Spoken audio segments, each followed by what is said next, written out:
কুরবানির পশুর চামড়ার হুকুম কি?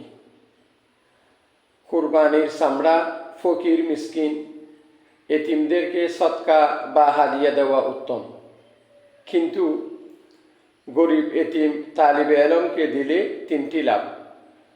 এক নম্বর হচ্ছে সদকায়ে জারিয়ার সওয়াব। দ্বিতীয় নম্বর হচ্ছে দ্বীনি কাজে সহযোগিতা করার সওয়াব। সুবহানাল্লাহ। দ্বিতীয় নম্বর হচ্ছে দ্বীনি কাজে সহযোগিতা করার সওয়াব। তৃতীয় নম্বর হচ্ছে গুনাহ মাফ হয় এবং জান্নাত লাভ হয়। সুবহানাল্লাহ, সুবহানাল্লাহ।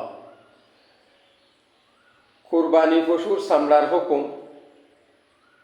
কুরবানির চামড়া এতিম, ফকির, মিসকিনদেরকে সদকা বা হাদিয়া দেওয়া উত্তম, কিন্তু গরিব, এতিম, তালিবে এলম, মাদ্রাসায় পড়ে গরিব, এতিম, তালিবে এলমকে দিলে তিনটি লাভ। এক নম্বর হচ্ছে সদকায়ে জারিয়ার সওয়াব। সুবহানাল্লাহ। দ্বিতীয় নম্বর হচ্ছে দ্বীনি কাজে সহযোগিতা করার সওয়াব। তৃতীয় নম্বর লাভ হচ্ছে গুনাহ মাফ হয় এবং জান্নাত লাভ হয়। সুবহানাল্লাহ, সুবহানাল্লাহ।